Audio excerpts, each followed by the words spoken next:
Good morning to everyone who's tuned in. My name is Akim Hudson. I'm an organizer of the People's Peaceful Protest right here in Geneva. I'll be moderating this panel. Our presenters on this panel include Sid Moore and Lucile Mallard of the NAACP, Sociology Professor James Sutton of Hobart Williamsburg Colleges. Each panelist will speak for about 5 minutes and will help provide a brief history of how they or the organization have advocated police reform. And sitting here as a representative of the NAACP, you know, the way that I see things over the last, if I go back 30 years, I can go back to 1993, right after Rodney King incident happened in 1991. And I think about the study that the NAACP was a part of that cited police brutality. And this was a study that was done in conjunction with Harvard University. And it was noted, a number of things were noted in that report.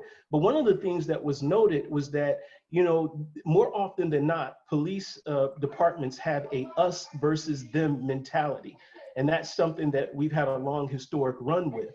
But the other thing that I point out is that sometimes these things happen in response to specific events or things that have occurred. There's that attention given, and then it sort of fades. Once the words are spoken and no accountability is put on paper, you know, the attention to it fades. We've gone through this time and time again.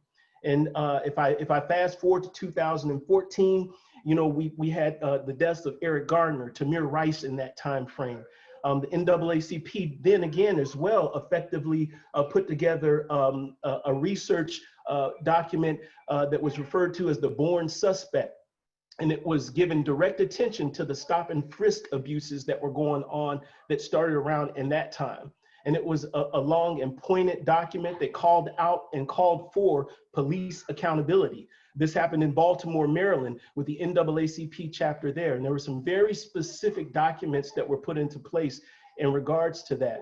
See, the NAACP had a focus on laws, not just police reform when it first started, because there were things that were going on that, you know, while we might have had a Voter Rights Act, there was voter suppression going on. There were the Jim Crow laws that supported segregation in the southern states.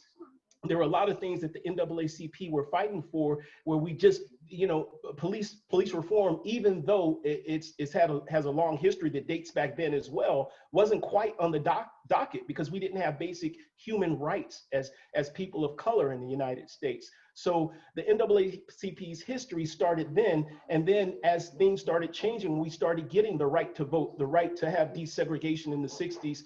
Then we started seeing that, you know, there are other things that are held against us, things like, you know, the police departments, the law enforcement agencies, and things of that nature, not just police departments, but there was even times when we were fighting against the FBI, our very own federal government. So we have all of these different agencies that have been against us. And the NAACP has, you know, steadily fought and represented people of color through litigation. Our branch has been, it was first organized in the early 60s.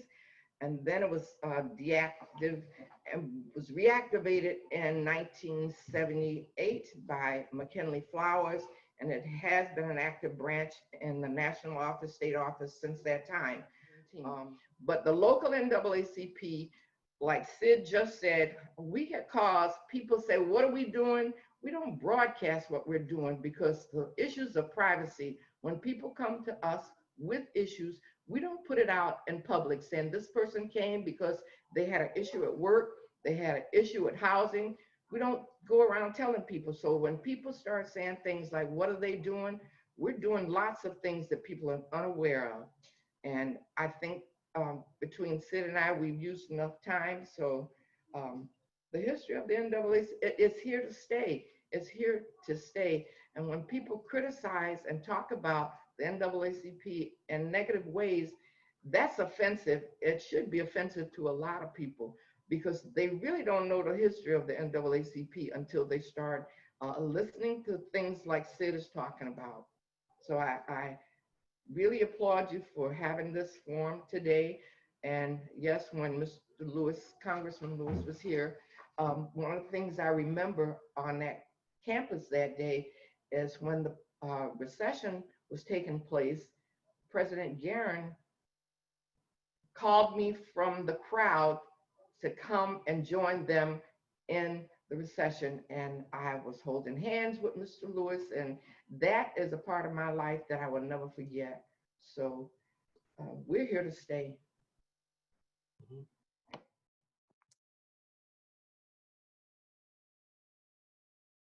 Day life.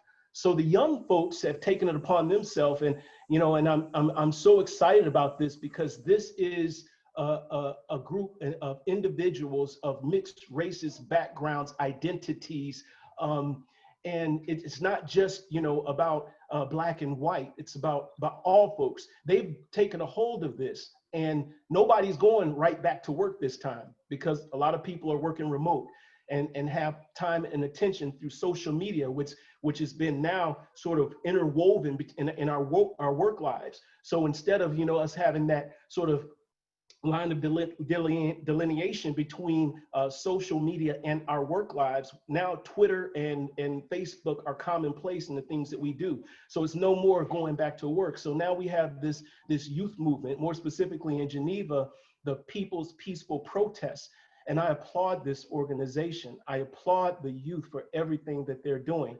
The NAACP has 6 pillars right now, or 6 game changers, so to speak, that we're focusing on. That's economic stability, education, health. We mentioned mental health. So health is a part of that. Public safety and community justice, criminal justice, voting rights, as we've always continued to focus on, and then expanding youth. This is so ironic, expanding youth engagement in the civil rights movement and aspects of civil rights movement. So these are things that we've been working on, and we're bringing these out locally. We've just last month we're given our guidance to move forward on, which is national guidance. And it is very closely aligned with all of the elements that the People's Peaceful Protest are focusing on. So I'm excited to be here and talk about the alignment, the synergies that we have with the People's Peaceful Protest. So I want to make sure that, and this I don't think has been very clear to the general public previously, but the NAACP does support the resolution that was put forth by the People's Peaceful Protest to establish a process for adopting a Police Accountability Review Board. Whether it's called a Citizens Review Board, Police Accountability Review Board, we feel that there is some accountability that is warranted and needed here in the city of Geneva. I want to be very clear on that. And that's a period behind that. The National NAACP Legal Defense Fund, recently came out very vocally about supporting the Justice and Policing Act of 2020 that Congress, I believe, had put forward. And that was sort of in opposition to what was put forward by the GOP. So we have a national organization, NAACP, that is supporting police reform. What does it mean here for us locally? And I think that's where we need to come together and take a close look at what our community needs, right? And we can only do that with people who have been longstanding residences and people and persons from all walks of life, the young to the old, right? That's what we need to understand. So I'm glad that these questions are coming up, but I want to make it clear, the People's Peaceful Protest has put forth some documents that are pretty much mirroring, what was established in Rochester with the Rochester Police Accountability Board, and that was done very well. I think that there's probably some nuanced differences when I think about what was put together in that are just, in the detail kind of stuff that we could eventually get to agree on. I had to give you, I guess, just a little bit. When I went back to those 6 game changers for the NAACP, when I talked about, the policing and criminal justice in the community, those are the things that the NAACP is quite interested in and focused on. When I think about where we are, a lot of us feel like we're being policed versus protected and served in our communities. And when I was in the military, I served in the military, a term that we use for picking up brass or picking up trash out of our yards or common areas was called policing. We policed up the brass, or we policed up anything that wasn't supposed to be in that spot. And so I don't think in this day and age that term policing of human beings is acceptable anymore. We need to reestablish, and it's gonna be hard for those that are in law enforcement to hear that the community wants some change, and we need to see that even in the language that we use. So,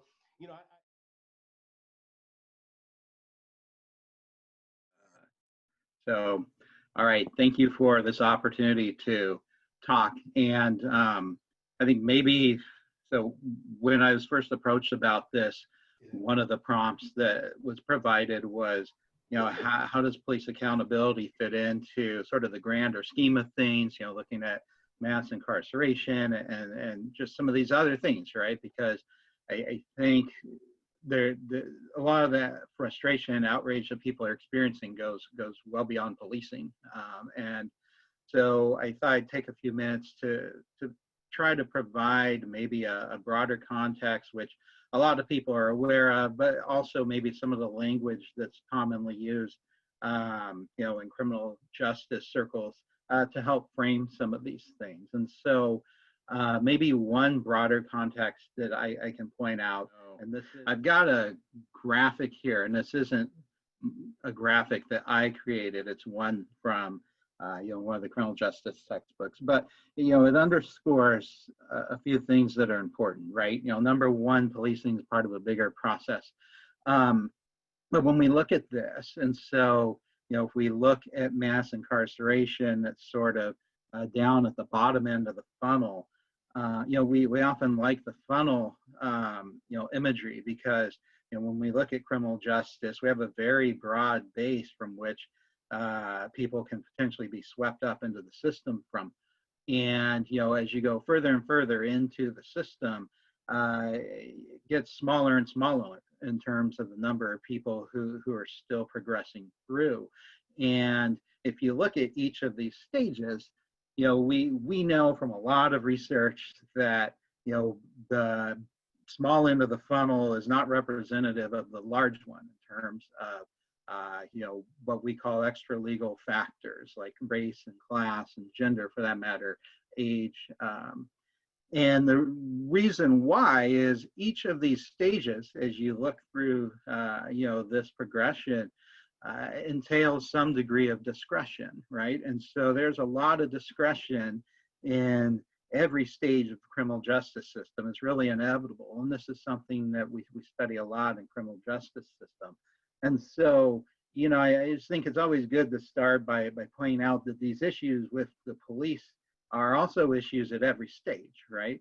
And, you know, with that said, the other part of this is, you know, what happens at that policing stage is crucial, because that's really the major turning point in terms of, you know, when the police get called or when they decide to stop you. You know, what they decide to do determines whether you walk away or whether you come into the system. And as you go further and further, it's like quicksand and harder to get out. And so, you know, I think as people are increasingly becoming aware through, you know, the abilities of media, but also the abilities that we have now from looking at the data, right? You know, we have data that clearly show time and time again that the discretion is, you know, used very arbitrarily. And obviously we have, what, 18,000 police departments in this country.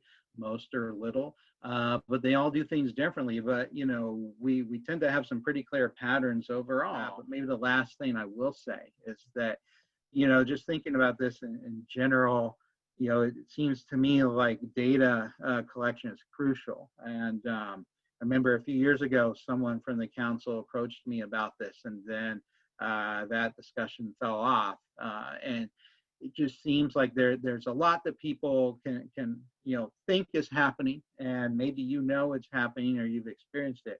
But when you really, you know, when you can really point to data that shows what's happening, that's much more powerful, right? And so, you know, it seems to me that that should be a part of the discussion as well. And when you're talking about outcomes, you know, crime rates, one reason that's a popular outcome is because you can look at data to show it. Well, surveys, you know, getting a sense of how people feel, you know, there's another form of data that might go toward developing that other outcome in terms of police or community sentiment.